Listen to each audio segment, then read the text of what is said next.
jërë ngeen jëf mbokk internet yi ñu ngi fii tey ci Saly Escale comme ni ngeen ko gisee nii les jeunes unis de Saly tey ñoo fi woote ci benn point de presse pour naqarlu li xam ne temps bi ñu koy dégg mooy yoon bii nii mais nag surtout pont bi nekk ci Sambakong mu nekk lu xam ne tey xur la ñu ngi ciy demandé état mu def ci pont si li ñu woote ñëw nañ fekk fi ku mel ni Mor Diop dirigé ko nekk le coordonnateur mais ànd ceeg ñoom Malal Junior Kanté ak ñëpp ay jeunes yoo xam ne génn nañ pour ñëw ci kanam tuuti ñu déglu leen ñu wax ñi seen xalaat ci mbir mi ak lan lañ ci bëgg loo xam ne bëgg nañ état bi jot ci jàpp ci mais daal je crois que li ñu ko déggee daal bëri na ay points yoo xam ne bëgg nañ ko ci wax pour mbir mi nekk loo xam ne luy saafara la fii ci Saly Escale ci kanam tuuti ñu ànd ceeg Mor Diop ak kii Malal Junior Kanté ñu mën nañ ko digtal li xam ne moo tax ñu woote seen point de presse bi jërë ngeen jëf.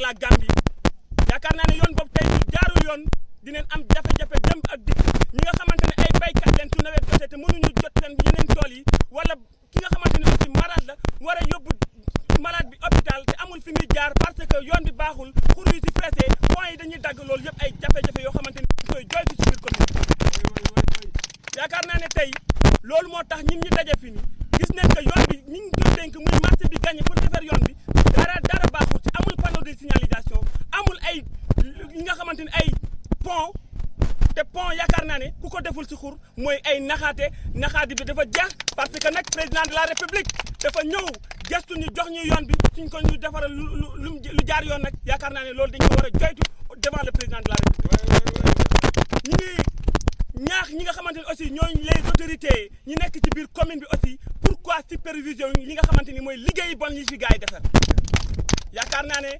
tekkaaral autorité locale yi loolu dañ koy ñaawlu parce que ñoom ñoo waroon teew fi ñu tey beneen problème bi ñuy gis tey ci commune bi mooy problème sécurité sàcc ji bëri na soo amee sa alal mënoo ko téye ci xel bu tey mënatoo nelaw guddi mënatoo nelaw bëccëg parce que sàcc yi muy jur dañ koy sàcc soo amee boutique ñi dajji ko dem sa yoon parce que amul sécurité dans toute la commune de Saly Escale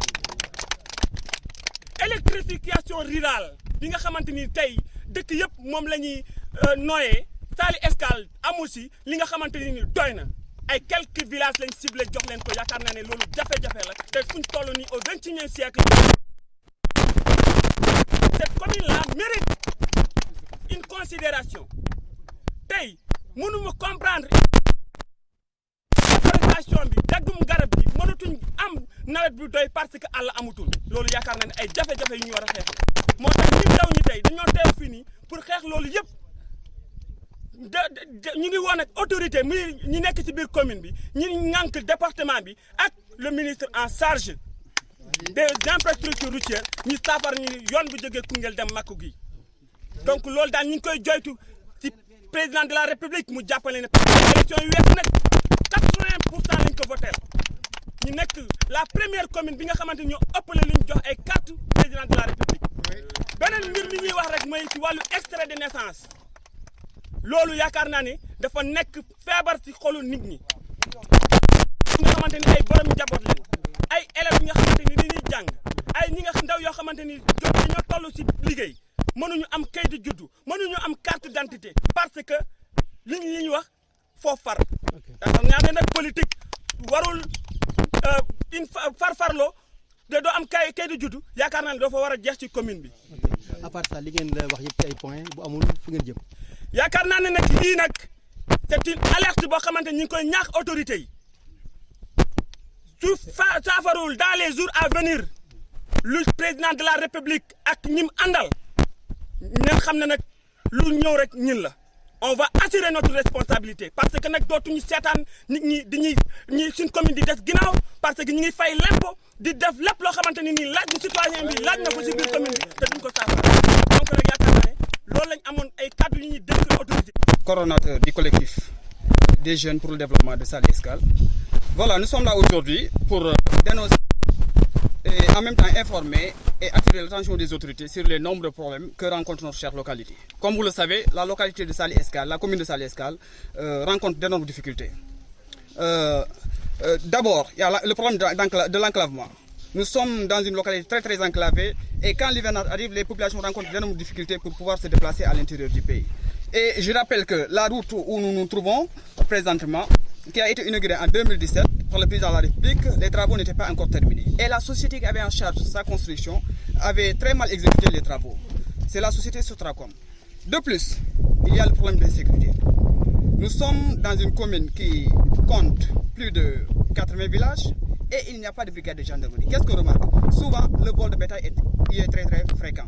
Et nous voudrions vraiment l'érection d'une brigade de gendarmerie dans les plus brefs délais. Et sur cette question, nous interpellons le ministre de l'Intérieur, Aly Ngouille Ndiaye. Parce qu'encore une fois, les populations sont fatiguées du vol. Et en même temps, avec l'érection d'une brigade de gendarmerie, ça va permettre aux populations non seulement d'être en sécurité, mais de pouvoir protéger leurs biens. Ici ajoute aussi le problème d'état civil. Vous savez, la majeure partie des populations n'ont pas jusqu'à présent d'extrait de naissance. Je rappelle qu'il y a des personnes même qui ont plus de 40 ans qui peinent toujours à avoir l'extrait de naissance. Et nous savons au combien l'extrait de naissance est important. De ce fait, nous attirons surtout l'attention des autorités locales, à savoir l'édile de la ville et de la commune ainsi que son équipe, pour que vraiment des solutions soient trouvées le plus rapidement possible. Il y a aussi un autre phénomène, c'est-à-dire la déforestation. Comme vous le savez, la déforestation est un phénomène qui ne cesse quand même de gagner du terrain. Et si jamais on ne prend pas des mesures idoines, nous risquons de connaître le même sort que le nord du pays, c'est-à-dire l'avancée du désert. Et ça pourrait impacter négativement aussi sur les rendements agricoles. Il s'y ajoute aussi le problème d'électrification rurale. Vous savez, la plupart de nos villages n'ont pas encore accès à l'électricité locale. Et une bonne partie aussi des populations dénoncent la cherté des factures. Parce qu'encore une fois, la majeure partie sont issues de familles démunies. De ce fait, cette population a du mal à s'acquitter à leurs factures, c'est-à-dire payer à chaque fois. De ce fait, nous voudrions,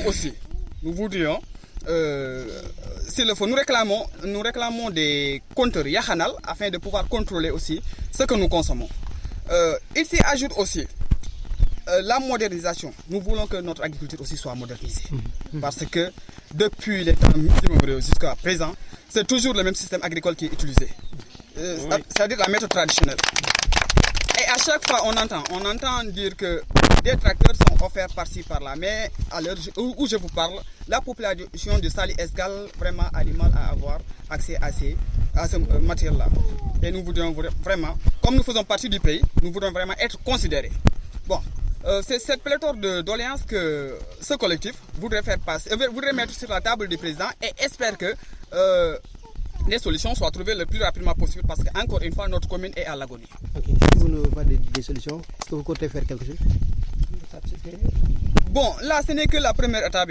Ce n'est que la première étape parce qu'encore une fois, comme je l'ai dit au départ, les populations souffrent. Qui parle de développement parle de bonne voie de communication. Et la seule route qui est le poumon de notre économie, vraiment, se trouve dans une situation déplorable. Il faut impérativement que la société qui avait en charge, soit que cette société termine les travaux, soit aussi que le président de la République prenne ses responsabilités. Parce qu'encore une fois, comme on l'a dit en Wolof, les populations de Saly largement à l'élection du président de la République. 80%. Il a obtenu 80% ici. Donc, comme on a participé largement à son élection, il ne doit pas, encore une fois, nous oublier. Merci beaucoup.